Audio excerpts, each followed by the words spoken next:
Барлықтарыңызға сәлем. Бүгін 15 ақпан күніне болжам. Бүгінгі күнде шаш қидыруға онша емес, 21-не дейін. Жол жүруға да онша емес. Өйткені 15 ақпанның энергиясы февральдің энергиясына ұқсайды. Өйткені февраль травмопазный, сүйектеріңізге абай болуыңыз керек. Операция өте көп болады. Март айда дәл сондай дейтін болсақ, бүгін сол февральдің мини версиясы ғой бүгінгі күн. Бүгінгі күннің де энергиясы ол кеше 14 ақпаннан жай басталды. Энергиясы түстен кейіннен бастап сүйек сыну, балдарыңызға байлаңыздар спортқа қатысатын болса, далада ойнап жүрсе, сондай сіңір созылу қатты сынған құсап, сондай бір травмопасность болуы мүмкін. Енді жол жүруге де онша емес дедік. Машинаны абайлап айдаңыздар, жай айдаңыздар, жолдан абайлап өтіңіздер. Және бүгінгі күнге жақсы активация бар. Ақшаға ниеттеніп, тілек тілесеңіздер, ақшаға сатылатын затқа қатысты сағат 15:35-тен 17:00 аралықта северо-востокқа арқамызды қаратамыз. Цемень бойынша мықты жағы генералы дейді, періштелердің орындайтын. Сол генералы келіп тұр. Тілектілейміз, міндетті түрде орындалады. Ал енді тышқан жылғы болсаңыз, немесе декабрь айында туылған болсаңыз, январдың 4-не дейін сіздерге бүгінгі күннің энергиясы ақшаға қатысты бір мәселелерді әкелуі мүмкін. Бір ақшаға қатысты мәселе, бірақ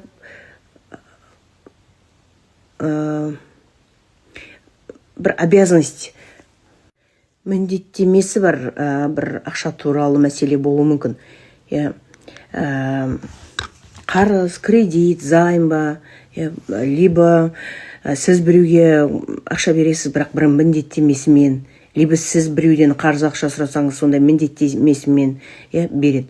Және бір жас ер адаммен проблема болуы мүмкін. Егерде сіз әйел адам болсаңыз, егерде сіз ер адам болатын болсаңыз, шыққан жасы үлкен. Өйткені жас ер адам мен үлкен әйелдің арасында бір келіспей қалушылық болуы мүмкін. Либо жұмыста, либо банша өмірде, абайлайсыздар ғой, ұрыс-керіс жасамаймыз. Өйткені кармический уақыт, коридор затменияға кіреміз, 17-ден бастап күн тұтылуына. Енді балдардың денсаулығына абайлаймыз тышқандар, либо тышқан балдарыңыз бар болатын болса, ұрыспаймыз ешкіммен. Сіздерге енді бір плюсы недвижимостьқа қатысты, білімге қатысты жақсы ақша таба аласың бүгін. Соны жіберіп алма дейді. Қызыл киім киіп, либо қызыл алма жеп, қызыл помидор жеп, бір қызыл брошка тағып алып па, сондай бір қызыл затпен депрессия, стресс, ұрыс-керістің ақшаға міндеттеменің сол энергиясын баса аласыздар. Главный балдарыңыздың денсаулығына қараңыздар. Енді сиыр жылғы болсаңыз, барыс жылғы болсаңыз, немесе январь айында туылған болсаңыз, немесе февраль айында туылған болсаңыз, марттың 4-не дейін, онда сіздерге арналады бүгінгі күн. Бүгін денсаулықтарыңызға қарауларыңыз керек, либо өзіңіздің, либо балдарыңыздың. Өйткені бас ауру, жалқаулық, либо тұмауратып жатырмын, либо ЖКТ проблема мас қорытпау. Бүгін жақсы дәрігерге көріне аласыздар. Жақсы дәрігерге көрінетін күніңіз деп көрсетіп тұр сиыр мен барыстарға. Бірақ бүгін бір жағынан тілегіңіз қабыл, тілек тілеңіз міндетті түрде орындалады. Өйткені жақсы дәрігердің жұлдызы және жақсы тілегіңді орындаймын, періштеңіз қасыңызда деген жұлдыз келіп тұр. Сіздерге корректор орнына не істеуге болады?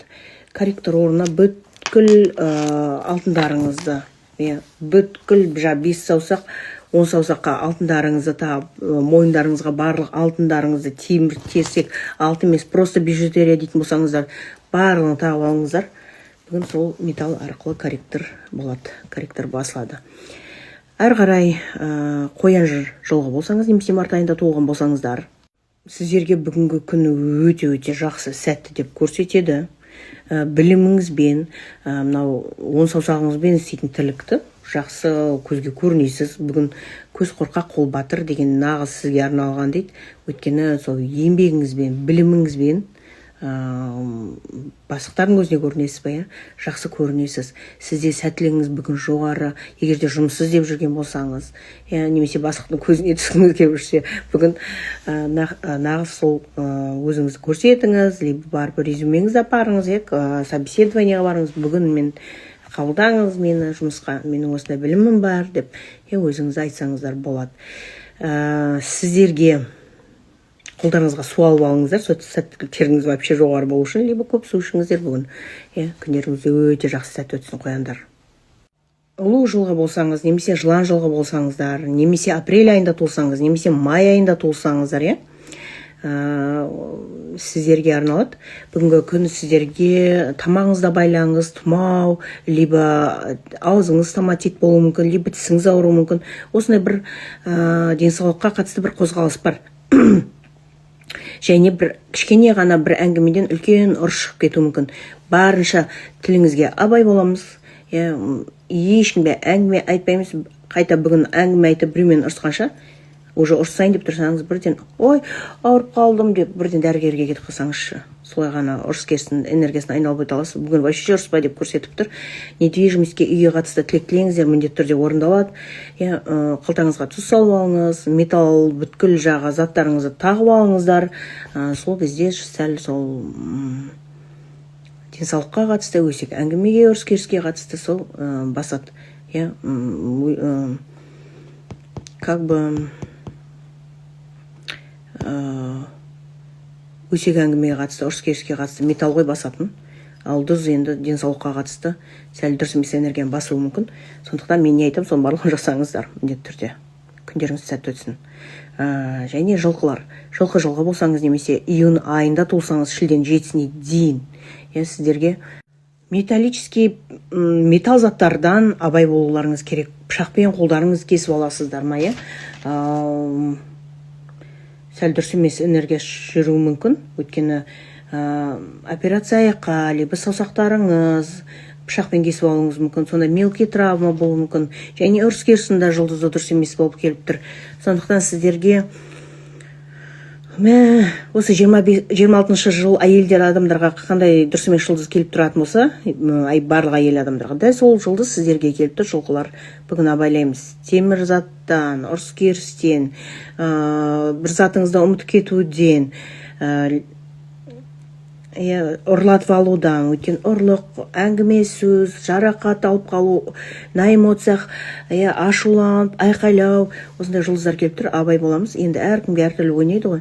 Сондықтан қалтаға, үйде бамбук болатын болса, бөлмеңізге қойып алыңыз. Бүгін бір күнге қалтаңызға барынша тұзды салып алыңыздар. Кешке лақтырып тастайсыздар. Күндеріңіз өте жақсы сәт өтсін. Қой жылғы болсаңыз, немесе мешін жылғы болсаңыздар, сіздерге либо шілде айында туылған болсаңыз, немесе август айында туылған болсаңыздар, сентябрьдің 7-сіне дейін сіздерде де белгі бар ғой, қой мешіннің. Осы айда туылсаңызда. Сіздерге бүгін оттан, күйіп қалудан абай болыңыздар. Енді қыдыру жұлдызы бүгін либо сіздің үйге қонақ келу, бір сондай қыдыратын жұлдыздар бар. Бірақ енді жас қыз болатын болсаңыз, осы белгіңіз бар болатын болса, либо сіздің үйде кішкентай өзіңіздің қызыңыз болып қыдыруға кетем дейтін болса, бүгін жібермей қойған жақсы шығар. Өткені кейін өкініп қалуы мүмкін, осыған бекер барған екенмін деп. Одан үйде тыныш, телевизордың алдында дорамаңызды қосып, попкорн, чипсыңызды, колаңызды алып, просто жатып көрген жақсы шығар бүгінгі күнде. Ал өзіңізге келетін болсақ, енді үлкендер сол күйіп қалудан абайлаймыз. Шамалы бір стресс болуы мүмкін. Сөзге келуге дейін барып қайтуыңыз мүмкін. Тойға барсаңызда, қалталарыңызға тұз салып алсаңыздар болады. Енді ары қарай тауықтар, немесе сентябрь айында туылсаңыз, октябрьдің 7-сіне дейін сіздерге арналады. Сіздерге бүгін суық қатты алып қалмаңыздар деп көрсетеді. Бүйрек мәселесі шығуы мүмкін, қуық, құлақ, әйел адамдарда женский жағы, осы денсаулықта қозғалуы мүмкін. Енді бүгін сіздерге денсаулыққа қатысты, мамаңызға қатысты, недвижимостьке қатысты бір мәселелер шығады. Өзіңізде бір гордость сияқты, ешкімге менсінбеу сияқты бір мінез пайда болуы мүмкін бір күнге ғана. Және бүгін ақшаға қатысты еш нәрсе жасамаңыздар. Қарызға бермейміз, қарыз алмаймыз, кредит алмаймыз. Біреуге кредит алып бермеңіздер, өйткені мошенники алдап қалу жұлдызы тұр. Өзім бауырым болса да сол ала алмай қалуыңыз мүмкін. Бір осындай ақшаға қатысты еш нәрсе жасамаймыз. Денсаулыққа қараңыздар.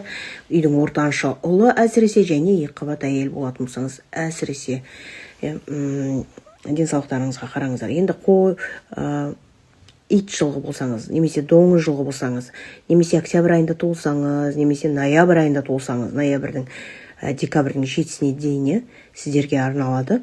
Бүгінгі күні сіздердің сондай жақсы энергия келіп тұр сіздерге. Енді біз бұны волшебная энергия дейміз ғой. Ақылды балдар, әсіресе ақылды қыздар, сәттілік өте жақсы келеді. Тағы бір екі қыз туып алуым керек пе деген сияқты сондай бір мәселе болуы мүмкін. Әйелде әйелме тағы қыздар туғызу керек пе еді. Сондай қыз бала жақсы екен ғой деген сияқты сондай бір энергия келіп тұр. Бүгін қолыңнан не келеді? Немен айналыса аласың? Соны ойланып отырма, сол тірлікпен жақсы ақша тауып алуға мүмкіндік келеді. Егер де жұмыссыз отырсаңыздар, зонында қараңыздар. Бүгін өте сол активный болыңыздар, өзіңізді көрсетіңіз, қолыңызбен бір тірлік жасаңыз, сол кезде жақсы сәттіліктің энергиясын қағып аласыздар деп көрсетеді. Және сол егер де немен айналысатын білмей отырмын дейтін болсаңыз, бүгін қолыңнан не келеді, соны жаса, соны көрсет, сол арқылы ақша тап, бүгінгі күннің сәттілігін қағып ал деп көрсетеді. Солай. Жақсы, енді күндеріңіз сәтті өтсін, барлығын айтқан сияқтымын. Бүгін бір жағынан әдемі болып көрінуіңіз мүмкін, әйелдеріңіз ашулы болуы мүмкін, либо әйел адам болсаңыз ашулы болуы мүмкін. Бірақ кейбіреулеріңіз бүгін что-то сізде сен әдемі кетіпсің бүгін деп айтуы мүмкін. Сондықтан барлығы жақсы болады деп ойлаймын. Күндеріңіз өте жақсы, сәтті өтсін. Сәттілік.